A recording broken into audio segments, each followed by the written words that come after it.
سلام، بیننده برنامه خبری و تحلیلی اخباری آزادی هستیم. امروز 20 فوریه است و من مومن احمدی با همکارانم در خدمت هستیم. نگاه به سرخط خبرها.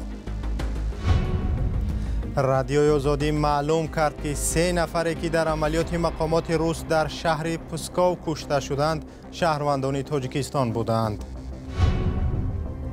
ماجرای لفظی میان پرزیدنت امریکا و اوکراین سخت‌تر شد. دونالد ترامپ زلنسکی را دیکتاتور نامید.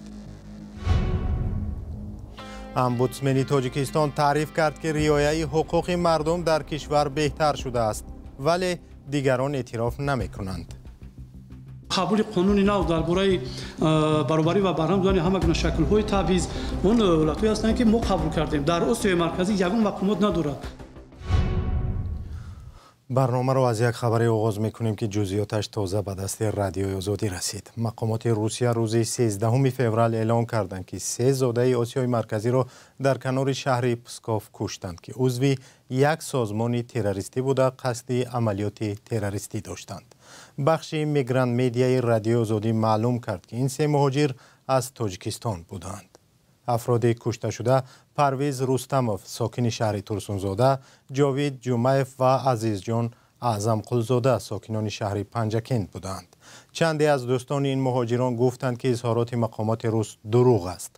هر 3 جوان تاجیک در گذشته در طربخانه در شهر پسکوف کار می‌کردند. در نوار مقامات روسیه جسد 3 نفر دیده می‌شود که یکی از آنها گویا سلاح در دست کشته شده است. اکثر کاربران نوار را ساخته مقامات روس نامیدند. گزارش را در این باره به زودی نشر می‌کنیم. و امید بابازاده وکالتدار حقوق انسان در تاجیکستان میگوید که رعایت حقوق مردم در کشور بهتر شده است. او در نشست خبری تعریف کرد که در کشور برای حمایت از حقوق انسان و تأمین برابری آنها قانون‌های قبول شده است که دیگر کشورهای آسیای مرکزی ندارند. ستایش او در این مورد در حال است که تنقید تاجیکستان برای زیر پا کردن حقوق انسان و یا بی‌اعتنایی به آن سالهای اخیر بسیار شده است. براد یوسفی گزارش می‌دهد. البته نه اینکه این ساختار سفارت امید بابازاده وکالتدار حقوق انسان یا امبودسمن تاجیک وضع حقوق بشر در تاجیکستان در سال 2024 را رو به بهبودی دانست. او در نشست خبری نهاد زیر رهبریش ارزیابی سازمان‌های بین‌المللی از بدتر شدن حقوق بشر در کشور را بی‌پایه خواند. از سرچشمه‌های بی‌اعتماد بسیاری چیزا میگیرن وایو. یعنی من یک وقت با دپارتمنت کتیبات ایالات متحده آمریکا گرفته بودم و واکنشم کردم که اون چیزی که در مورد وکالتدارم وایو گفته بودم اما وقتی فعالیتشون خیلی است حالا اون که در همون مورد اطلاعی که وایو داشتن تمام خطا بود. و همین گزارشگری دیدمان حقوق بشر هم خیلی است. من میخونم بسیاری چیز اساس ندارد. البته امبودسمن تاجیک با نامبر کردن چند قانون نو در مورد حقوق انسان وضع حقوق بشر را در قیاس با کشورهای منطقه بهتر نامید. نهایت پیشروی زیاد است. ما حالت‌های داریم، حالت‌های مثبت داریم که دولت‌های دیگر ندارند. قبول سندهای مختلف استراتژی ملی حقوق انسان درباره حفظ حقوق برای سال 38 دیگر سندها قبول قانون نو درباره برابری و برهمزنی همه گونه شکل‌های تبعیض اون ولایت‌هایی هستند که ما قبول کردیم. در آسیای مرکزی یگان مقامات ندارد. فعالان سیاسی مقیم اروپا با نام بردن موردهای بازداشت و زندانی کردن خبرنگاران و چهره‌های سیاسی ادعای امبودسمن تاجیکستان را غیر واقعی می‌دانند.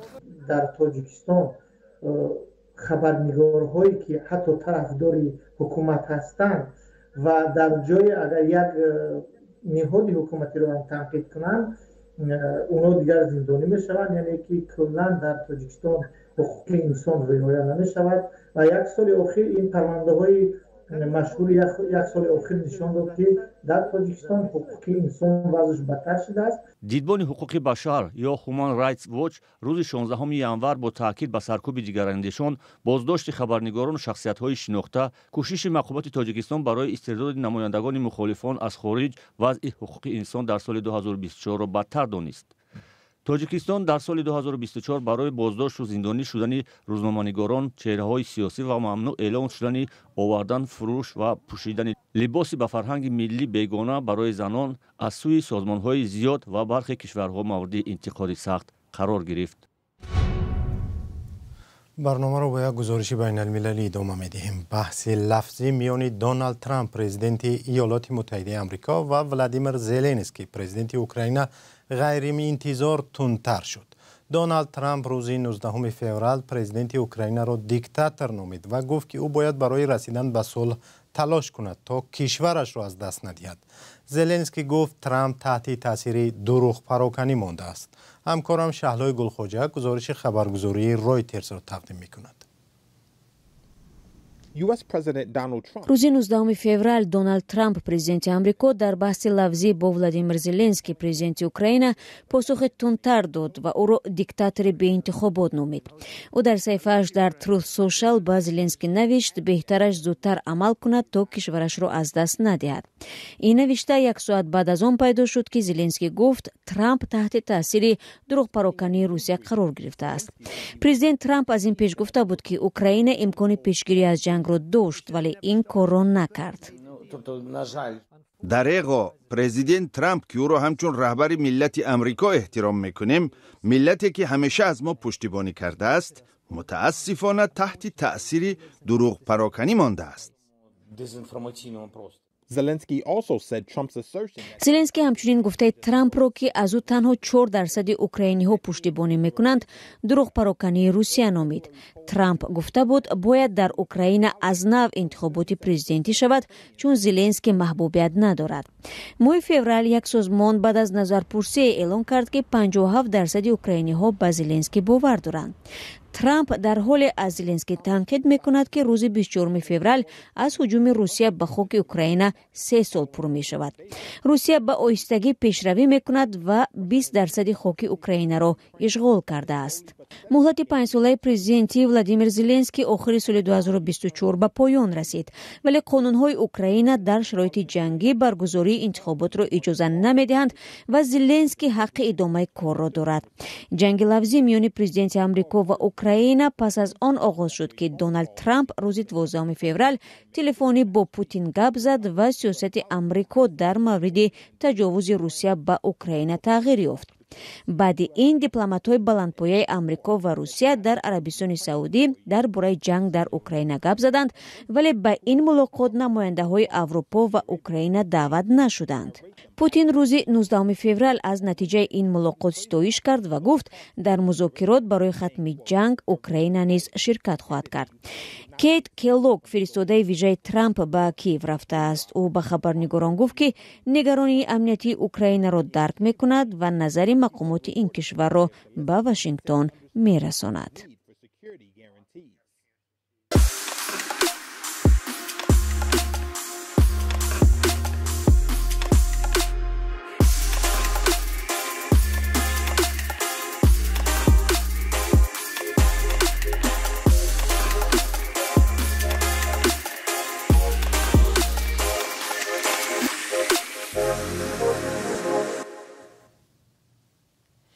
برمیگردیم به تاجیکستان. مقامات شهر خوجند به یک شرکت امر دادند که هرچی زودتر ساختمان بینای ناتمام را به پایان رساند وگرنه کارشان به دادگاه می رود.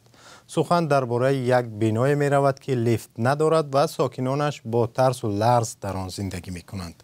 فرزان محمدی گزارش می دهد. اون بینایی که شما گفته ایستادید. فردوس شریف زاده رئیس شهر خوجند در نشست مطبوعاتی آخر ماه ینور به شکایت گروهی از ساکنان یک بینای بلندآشانه پاسخ داد. ساکنان از سطح پست خدمترسانی و نبودن لیفت شکایت داشتند. پیشتر آنها گفته بودند که مراجعت تکراری به چندین نهاد نتیجه نداده است. حال ما و بینای قبول نکردیم و سند قبول ندارد. از اون جمله اون نفرانی که امروز اونجا زندگانی کرده ایستادند ما گفته بودیم که گروه کاری رواد پورا آبش برقش خاموش کند لیکن از حسابی که بعضی از اونجا زندگانی میکرده که دیگر شرایط خانه دیگر ندارند یک ماه با ما سپارش داده بودیم که اگر همین 100% همون بینو آماده شده ما برای سند قبول پیشنهاد نگردد ما و مواد که مقامات حفظی حقوق به علاقه سپردگی نسبتش چاره دیده میشود. ساکنان بینای نوساخت بلندآشانه در خیابان کمال خوجندی میگویند هرچند منزل را با نرخ گران خریدند تقریبا 1 سال است که بی لیفت زندگی دارند. قسمی از آنها سالمندند یا در عائله معیوبان و کودکان خردسال دارند. رخشانه شریپوف ساکن این بنا به کمک شوهرش نمیتواند بیرون براید. او معیوب گروه یکم است و با عربچه حرکت میکند، اما نبودن لیفت زندگی آنها را سخت دشوار کرده است. خانه آنها در طبقه نهم جایگیر است. رخشانه معلمه زبان انگلیسی است، اما بنابر نبودن لیفت بیکار نشسته است. وقتی که در اینجا ما کشتم دوست کردیم، آرزو داشته بودیم که بیناهای نو، اینفراستراکتوراش مول، بعضی با پاندوس میپرویم با لیفت میشنیم، عربچه هم کسی. لیکن نیست است حالم. نه تنها رخشانه بلکه دو فرزند آنها نیز که یکی معیوب است، هر روز باید با کمک پدر به مکتب کودکستان روند.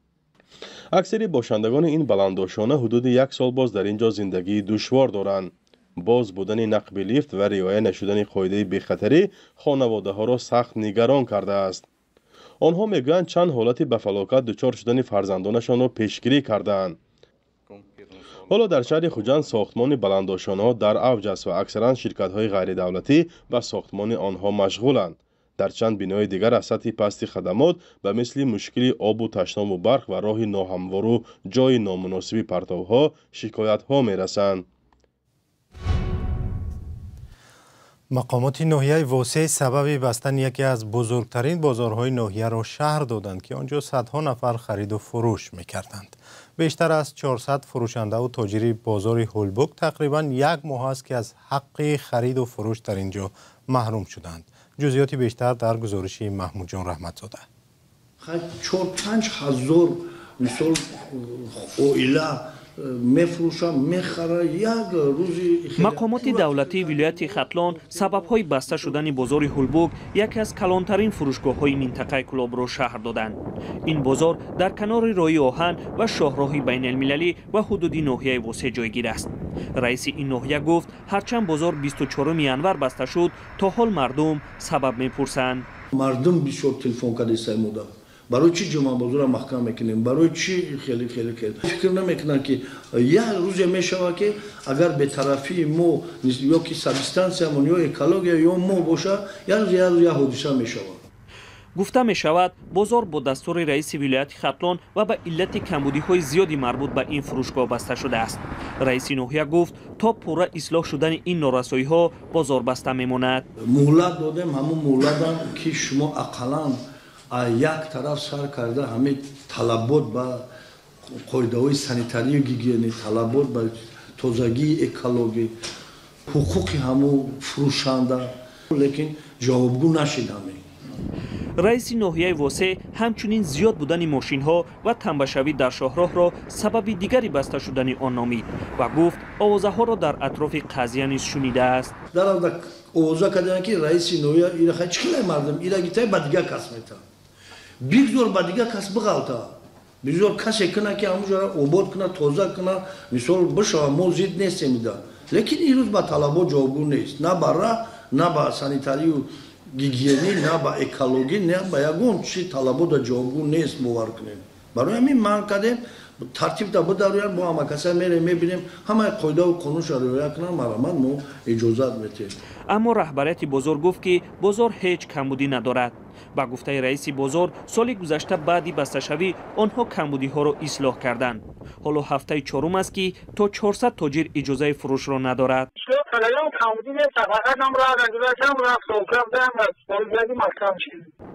این در حالی است که ساکنان بسته شدن جمعه بازار هولبوک را یک مشکل دیگری خرید و فروش مالی ضروری خود و بلند رفتن نرخ‌ها مینامند. اما رئیس ناحیه گفت که در 3 سال فعالیت او باری سوم است که بازار بسته می شود. آخرین بار بازار سال 2023 1 ماه بسته ماند، اما بعداً دوباره باز شد. حالا دیگر معلوم نیست که اکنون بازار تا کی بسته میماند. برنامه با پایان رسید. با راه ساده و آسان خبرهای ما را از صفحه‌های رادیو آزادی در تلگرام و تیک تاک پیدا کنید. در پایان برنامه پیوندها گذاشته شدند. خدا نگهدار.